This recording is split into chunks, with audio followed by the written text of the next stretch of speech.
Shalom, shalom, shalom.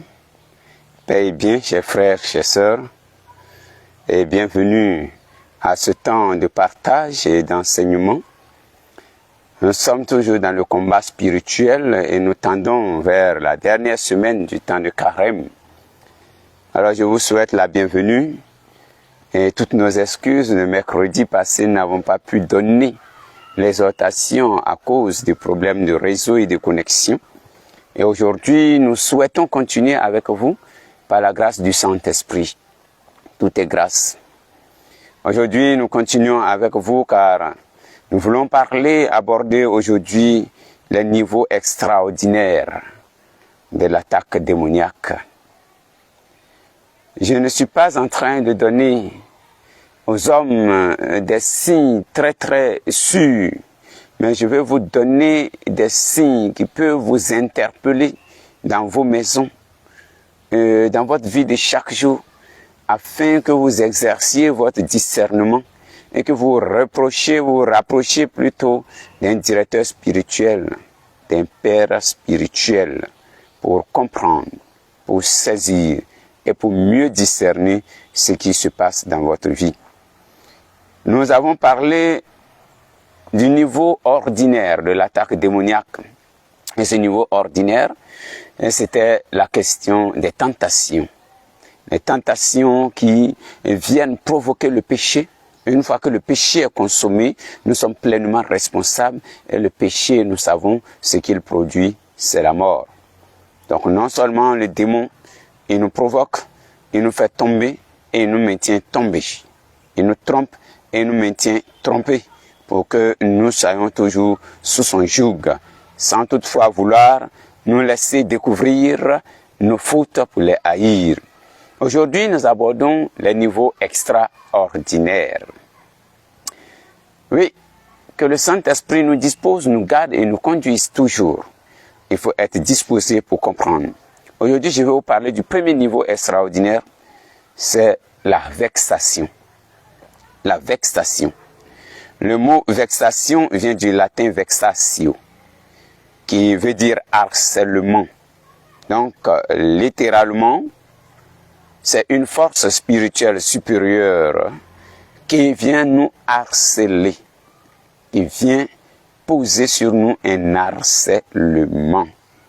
Donc, c'est un harcèlement, c'est une pression psychologique que le démon entretient par toute une série de manifestations extérieures à la personne dans le but de la déstabiliser, de provoquer chez elle de l'angoisse, de l'inquiétude.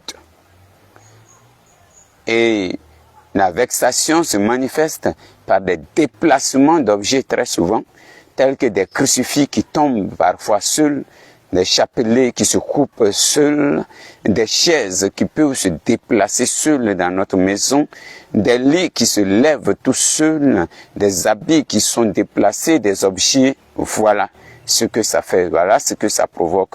Voilà comment la vexation peut se manifester. Alors, il faut retenir précisément et très important que la vexation, c'est une manifestation extérieure à la personne. C'est-à-dire, ce qui se manifeste n'est pas dans la personne, mais elle est extérieure à la personne et elle se fait sur des objets dans la maison, là où vous habitez. Donc, comme je disais, elle se manifeste par le déplacement de certains objets dans nos maisons. Par exemple, des crucifix que nous avons déposés depuis longtemps, accrochés depuis longtemps dans des coins, qui se mettent à tomber seuls. Des bibles qui tombent seuls, des objets de piété qui tombent seuls, des chaises qui se déplacent seuls, des lits qui se soulèvent seuls, et puis bien d'autres choses, des bruits étranges dans la maison, que toi seul tu oses, tu sembles entendre. Le sommeil est troublé, la vie devient difficile donc pour la personne. Vous voyez, C'est un sentiment de solitude, voire même de désespoir qui commence à animer la personne lorsqu'elle subit cette étape de l'attaque démoniaque, la vexation. Donc le démon commence par l'extérieur et commence par nous inquiéter, par nous rendre la vie difficile, par nous plonger dans un désespoir, par nous faire ressentir de la solitude, donc le sentiment de solitude. Elle commence par nous troubler le sommeil. Notre quiétude n'est plus là pour nous, elle est troublée, nous troubler dans notre quiétude. Donc la vexation est un tourment objectif. C'est un tourment objectif et extérieur, corporel et transitoire, qui vient perturber la vie quotidienne d'une personne ou de plusieurs personnes à un moment donné. Donc c'est une étape transitoire. Elle est extérieure et objective. Elle est corporelle et transitoire. Donc c'est là le but, c'est de perturber la vie quotidienne d'une personne ou de plusieurs personnes à un moment donné. Ça peut se répéter 2-3 fois dans la journée, mais ça ne dure pas. C'est un moment donné. La vexation est un mauvais traitement ou une persécution qui peut se renouveler, mais pas de façon durable. Non, c'est un mauvais traitement, une perturbation que le démon impose ou bien fait subir à un homme, à une personne dans sa maison. Et ces petits temps transitoires que cela se passe, c'est très traumatisant et c'est très insupportable. Ça te donne même envie de quitter ta maison pour te sentir à l'aise ailleurs, pour te sentir bien ailleurs. Non, ce mauvais traitement que tu subis de la part du démon est toujours extérieur à toi. Il n'est pas en toi. Il te fera savoir qu'il est en toi, mais il n'est pas en toi. Juste, c'est pour te déstabiliser. C'est pour te déstabiliser. C'est corporel. Ça ne touche pas à ton âme, ça ne touche pas à ton esprit, à ton intelligence, ni à ta volonté. Mais c'est corporel et c'est transitoire. Ça ne dure pas longtemps. Mais ça peut se répéter plusieurs fois, se renouveler dans la journée plusieurs fois, mais pas de façon durable. Juste comme un esprit mauvais que l'on chasse d'un corps et qui à la suite cherche à revenir dans la maison de laquelle il a été chassé. Donc quand il vient, quand tu résistes, il s'en va et puis il va revenir encore sous une autre forme. Il peut revenir soit encore pour déplacer une chaise. Cette fois-ci, c'est un crucifix qui est tombé. De l'autre côté, c'est un verre qui est tombé tout seul. Après, ce sont des assiettes qui ont dégringolé quelque part, qui sont tombées seules. Et donc, il revient de plus belle. Et souvent, ça se fait de façon un peu plus intense. Donc, juste cet esprit qui a été chassé, tu as résisté à la première tentative, il revient un peu plus intense. Tu résistes encore, il reviendra encore. Et le but, c'est de te déstabiliser, de te perturber, de t'effrayer pour que tu n'aies plus la paix dans ta maison. Tu as même peur de dormir chez toi.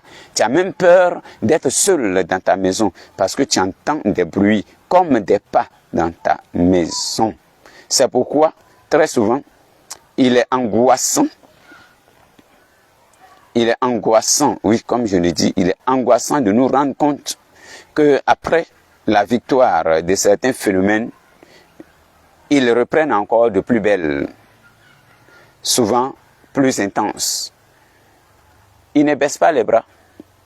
Il renouvelle ses tentatives parce que où il est en train d'essayer de taper à la porte. Il est en train de vouloir fragiliser. Il est en train de frapper au fur et à mesure pour qu'il y ait une scission, pour que tu cèdes, pour que tu laisses une fissure, pour qu'il y ait un passage, pour qu'il y ait ne serait une petite ouverture par laquelle il peut s'infiltrer. Donc c'est vraiment angoissant, c'est vraiment décourageant de voir des personnes qui disent « Ah, j'ai payé un prêtre, le prêtre est venu, il a prié, et quand il a fini de prier, il a béni la maison, tout était fini. Après une semaine, ça a repris encore. Mais là même, il a attendu une semaine.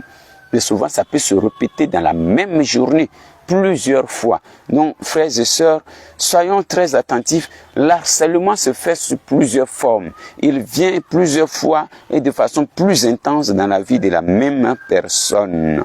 Alors, donc, il est donc nécessaire de bien discerner et de trouver là où les causes pour pouvoir bien fermer les portes qui permettent à l'ennemi de rentrer dans notre vie de venir d'avoir des occasions de nouvel harcèlement.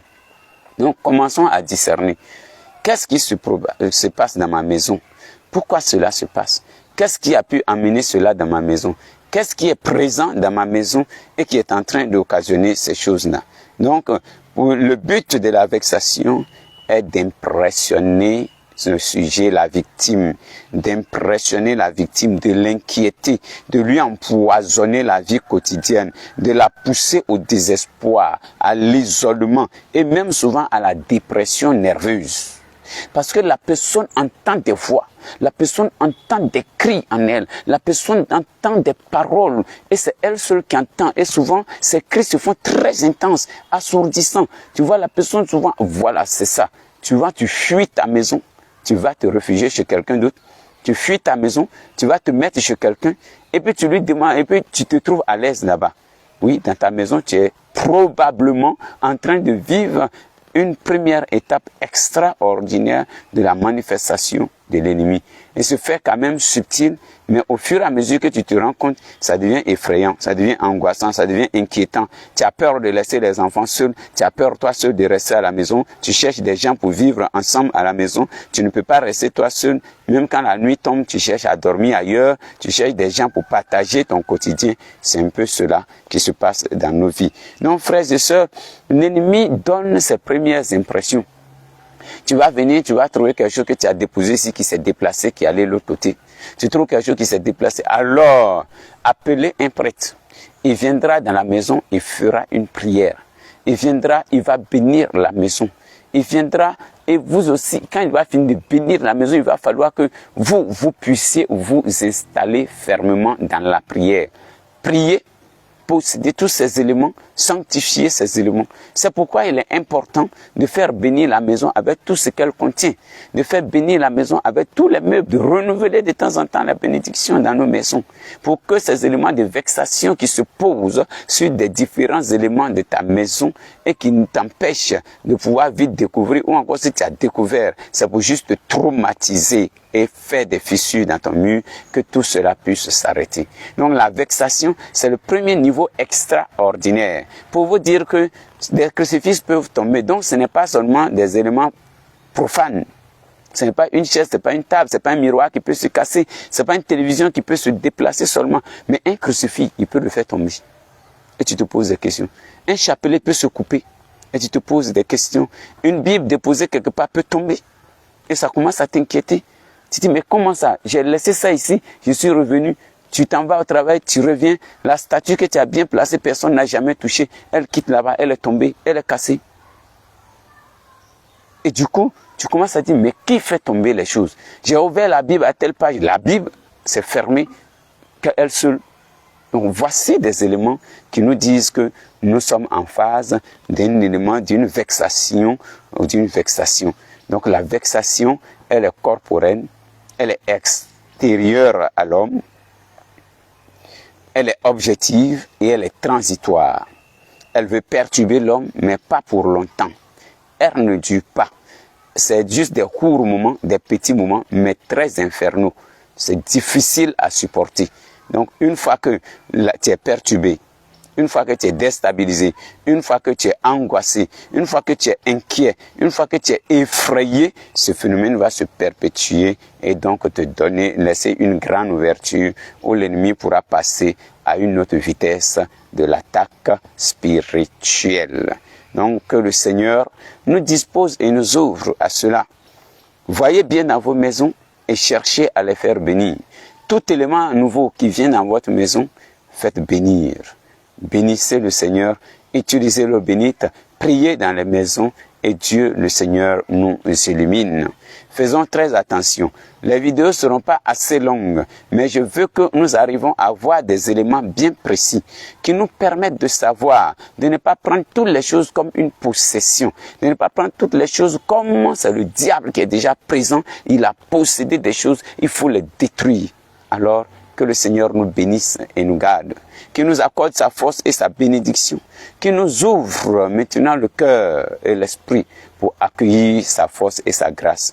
Alors, cette vidéo n'est pas longue, mais je vais les aborder un à un, chaque niveau. Nous avons parlé de la vexation. Nous allons passer pour parler après, donc, de l'infestation qui vient juste après la vexation. Donc, d'ici là, que le Seigneur nous bénisse et nous garde, qu'il nous donne la grâce du discernement, qu'il fasse de nous des chrétiens avertis, qui prient toujours, qui invoquent les saints, la litanie des saints, la litanie de la Vierge Marie, le cœur uni de Jésus et de Marie, litanie du précieux sang, litanie de Marie, Notre-Dame de Lourdes, Notre-Dame de la bonne délivrance, Notre-Dame de la paix. Faites, toutes ces litanies sont pour nous des armes redoutables au diable. Demandons au Seigneur de venir prendre plein contrôle de nos maisons, de nos corps et de tout ce que nous avons et de tout ce que nous sommes. Que Dieu vous bénisse. C'était et le Verbe s'est fait chair, des vrais adorateurs en esprit et en vérité. Nous sommes sur Logos, sur YouTube, et nous sommes sur Internet, le site Internet www.adorateurlogos.org, sur Facebook, et le Verbe s'est fait chair. Que Dieu vous bénisse et vous garde. Shabbat Shalom.